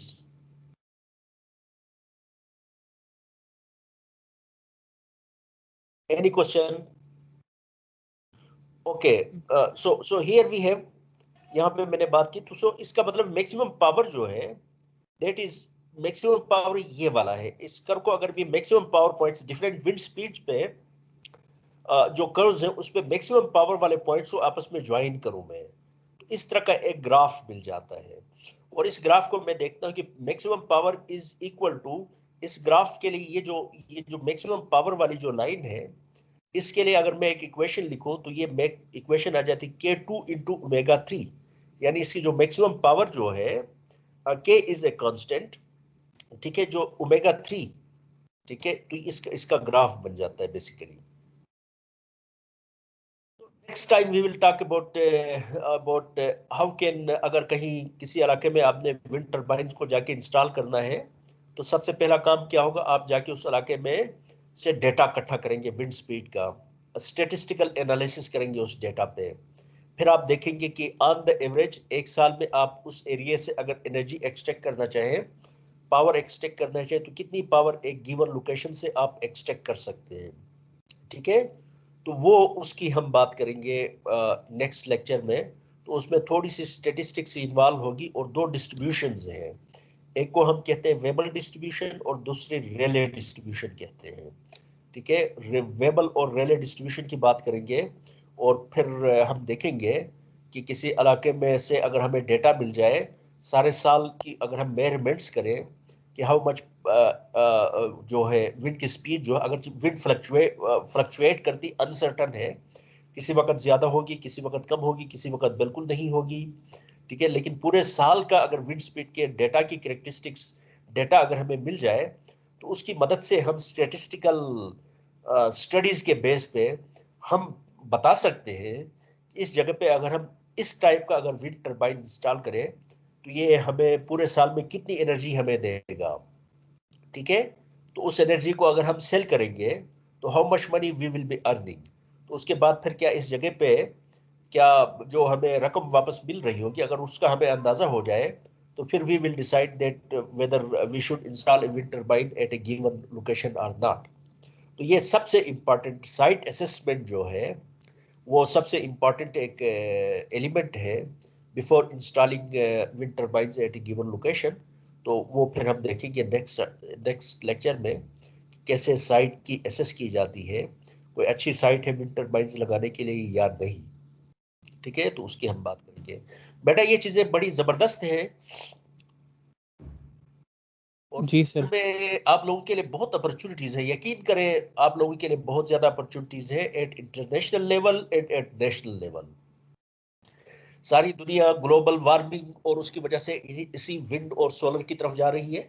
इसको बड़े जबरदस्त तरीके से आप करें तो पाकिस्तान में इंशाल्लाह यू विल आजकल मेरे ख्याल में यूनिवर्सिटीज में एटलीस्ट मेरे ख्याल में अंडर ग्रेड लेवल पे शायद सोलर और विंड और इस तरह की चीजें पढ़ाते नहीं है, ठीक है। तो आप लोग ये चीजें पढ़ रहे हैं तो आप अच्छे तरीके से तैयार करें तो आप लोगों के लिए बड़ी अपॉर्चुनिटीज। हमारे सीनियर कुछ स्टूडेंट्स हैं वो सोलर पार्क्स और विंड टर्बाइंस की जो इंडस्ट्री उस पर ऑलरेडी काम भी कर रहे हैं। इंटरनेशनल लेवल पे भी इसकी हायर स्टडीज के लिए भी आपके लिए बहुत ज़्यादा अपॉर्चुनिटीज इसमें मिलेंगी, और मल्टी नेशनल कंपनियों में जॉब्स के हवाले से भी इसमें बड़ी अपॉर्चुनिटीज और बड़ा पोटेंशियल है। तो इसको अच्छे तरीके से करें, सिर्फ इसी तक महदूद न करें, बल्कि आपको नेट पे आप चले जाएं, डिफरेंट जो renewable energy systems, wind turbines हैं, प्लस सोलर फोटोवोल्टाइक्स और सोलर एनर्जी कन्वर्शन सिस्टम्स है, प्लस रिन्यूअल्स, इस पे ऑनलाइन आपको जर्नल्स और लेटर्स और खबरें और इस तरह की चीज़ें मिलती रहती, उनको आप पढ़ते रहें। वेरी इंटरेस्टिंग थिंग्स आर दियर, और उसको अपना अपना जो फोकस इन चीज़ों पे रखेंगे तो वक्त के साथ साथ आपका नॉलेज बेस बढ़ता रहेगा, ठीक है। और 1-2 साल के बाद फिर rather than going for Facebook और इस तरह की फजूलियात पे जाने के बजाय इस तरह की खबरें पढ़ते रहें, आपस में शेयर करें, तो ये चीज़ें आपके फ्यूचर के लिए बहुत यूजफुल होंगी। Thank you very much. Next time we will meet again इंशाल्लाह। सर एक छोटा सा क्वेश्चन था। जी बेटा। सर वो ऊपर आपने ऊपर वाली स्लाइड्स में आपने एक कर्व बताई थी सर, उस कर्व में वो क्यूब के साथ आ रहा था, उसकी मुझे समझ नहीं आई वो किस तरह से आई है वो कर्व, और वो तो रियल भी नहीं थी असल में। आपको बताता हूँ, रियल नहीं, इसी तरह की है। मसलन ये जो फिगर यहाँ से आपको समझ आ जाएगी, ये है डिफरेंट विंड स्पीड्स पे, ये डिफरेंट विंड स्पीड्स पे है ना। ये देखें, विंड की स्पीड अगर 13 मीटर पर सेकेंड हो जाए तो ये कर्व इस तरह की आती है। विंड की पावर आउटपुट और रोटेशनल स्पीड के दरमियान ये वाला रिलेशनशिप है, ये वाला रिलेशनशिप, ये वाली लाइन। अगर wind speed 12 metre per second हो जाए तो आउटपुट पावर और रोटेशनल स्पीड उनके दरमियान ये वाली कर्व आ जाती है। Wind speed 11 metre per second हो जाए तो विंड टरबाइन की आउटपुट पावर और रोटेशनल स्पीड के दरमियान इस तरह का एक हमारे पास एक रिलेशनशिप आ जाता है, ठीक है। अगर विंड स्पीड 13 हो जाए तो ये मैक्सिमम पावर पॉइंट है, जहां पे ये मैक्सिमम पावर देगा। Wind speed 12 metre per second हो तो ये मैक्सिमम पावर पॉइंट है, यानी इस स्पीड पे ये मैक्सिमम पावर देगा, ये वाला टरबाइन। अगर wind speed 10 metre per second है तो ये मैक्सिमम पावर पॉइंट है। इसका मतलब है अगर विंड स्पीड का रोटर जो है इस स्पीड पे रोटेट करे तो ये मैक्सिमम पावर देगा। तो जितने भी मैक्सिमम पावर पॉइंट्स हैं, मैक्सिमम पावर के जो पॉइंट्स हैं, उन सबको हमने आपस में कनेक्ट किया। ये देखें, यहाँ से ऐसे कनेक्ट किया, ये भी मैक्सिमम पावर, इस विंड स्पीड पे मैक्सिमम पावर पॉइंट है, ये इस स्पीड पे मैक्सिमम पावर पॉइंट है, ये इस स्पीड पे मैक्सिमम पावर पॉइंट है विंड की स्पीड पे, ये इस विंड की स्पीड पे मैक्सिमम पावर पॉइंट है। इन सबको आपस में अगर हम कनेक्ट करें तो ये वाली लाइन बन जाएगी, ये वाली लाइन, ये लाइन बन जाएगी। अब ये लाइन है, अगर इसका एक ग्राफ, ये लाइन भी कहाँ पे है, ये रोटर की आउटपुट पावर है और ये रोटर की रोटेशनल स्पीड है, ठीक है। तो ये एक लाइन है इन दोनों के दरमियान। अगर इस लाइन की अगर एक इक्वेशन लिखूं, मसलन अगर इस प्लॉट के ऊपर मैं एक स्ट्रेट लाइन, एक इस प्लॉट के ऊपर मैं अगर एक स्ट्रेट लाइन लगाता हूं, it is something like this, ठीक है। एक स्ट्रेट लाइन लगाता हूं, आपको कहता हूं कि इसकी इक्वेशन प्लॉट करो, इस लाइन की इक्वेशन प्लॉट करो, तो आप क्या करेंगे। ये एक स्ट्रेट लाइन है ना, P is equal to slope multiplied by omega, ये रोटेशनल स्पीड है, या RPS यहाँ पे उसने दिया N, रेवोल्यूशंस पर सेकेंड। तो ये इस स्ट्रेट लाइन की इक्वेशन क्या होगी, it will be equal to P is equal to slope of the line multiplied by speed in RPS plus some constant. अगर ये यहाँ से थोड़ा सा ऊपर कहीं हटा हुआ है, ये इस लाइन की इक्वेशन होगी ना। जी सर बिल्कुल, ठीक है। अगर ये वाली लाइन है फॉर एग्जांपल, इसकी इक्वेशन फाइंड करो कहूँ तो इसकी स्लोप माइनस होगी, so P is equal to some minus multiplied by some constant into n, ये रोटेशनल स्पीड इन रेवोल्यूशंस, आमतौर पे रोटेशनल स्पीड इन रेवोल्यूशंस पर मिनट के लिए होता है, लेकिन यहाँ पे उसने रोटेशनल स्पीड यहाँ पे पर सेकंड में दिया है, तो n की यूनिट्स अगर पर सेकंड में है या तो उसका मतलब ये है कि P is equal to slope multiplied by n plus some constant c, इस लाइन की इक्वेशन होगी, ठीक है। जो मैक्सिमम पावर पॉइंट्स को आपस में कनेक्ट कर रही है लाइन, इसके लिए भी इसी तरह की एक में इक्वेशन, एक नॉन लीनियर इक्वेशन होगी ऑफ कोर्स। ये अगर मैं लिखूं तो वो किसके बराबर होगी, P is equal to some constant multiplied by n, ठीक है, rotational speed in revolutions per second, या omega rotational speed in radians per second. यानी इन दोनों के दरमियान मैक्सिमम पावर पॉइंट्स को जो कनेक्ट किया है, ठीक है, अगर उसके और इसके दरमियान जो है रोटर की जो स्पीड है, ठीक है, उसके दरमियान जो रिलेशनशिप आता है मैक्सिमम पावर पॉइंट और रोटर की स्पीड के दरमियान, that is some constant multiplied by omega cube के बराबर होता है। Is it clear? Yes sir, समझ आ गई। मसलन अगर रोटेशनल स्पीड ये है, रोटेशनल स्पीड ये है, तो उस वक्त रोटेशनल स्पीड अगर ये है, तो उस वक्त ये टरबाइन कितनी मैक्सिमम पावर दे सकता है? तो ये होगा यहाँ से इसका क्यूब ले लूँ, उसको उस कांस्टेंट के साथ मल्टीप्लाई करो, तो ये वाला पॉइंट आएगा, इतनी मैक्सिमम पावर दे सकता है, इतनी मैक्सिमम पावर दे सकता है। तो इसका मतलब ये है कि अगर उस वक्त wind speed 11 metre per second हो, तो ये मैक्सिमम पावर देगा। Is it clear? Yes sir, clear है। यानी यहाँ पे फॉर एग्जांपल 10 रेवोल्यूशंस पर मिनट है, ठीक है, उसको उसका क्यूब ले लूं और उसको सम कांस्टेंट के साथ मल्टीप्लाई करूं, तो पावर आउटपुट आएगी। पावर आउटपुट ये आ रही है, यहाँ ये आ रही है। फॉर एग्जांपल जब ओमेगा उसमें उस इक्वेशन में पुट करूं, तो ये मेरे पास वैल्यू आती, this much output power is there. ठीक है, तो इसका मतलब है कि इस स्पीड पे रोटेट करूं, तो उस वक्त मैक्सिमम पावर तब ये देगा जब ये इसकी रोटेशनल स्पीड 11 और 10 के दरमियान होगी। लेकिन अगर रोटेशनल स्पीड 10 और 11 के दरमियान नहीं होगी, तो इसकी आउटपुट पावर भी मैक्सिमम नहीं होगी, कम पावर, कम आउटपुट देगा, लेकिन मैक्सिमम पावर कितनी दे सकता है ये उस स्पीड पे? It will be equal to K into omega 3 के बराबर होगी। Any other question please? No sir. Thank you very much, thank you very much.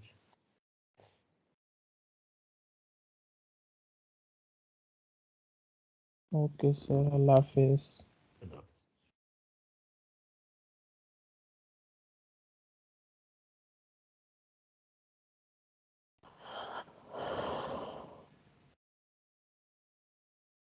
सभी रिकॉर्डिंग ऑफ कर दे और दोबारा से रिकॉर्डिंग शुरू कर दे।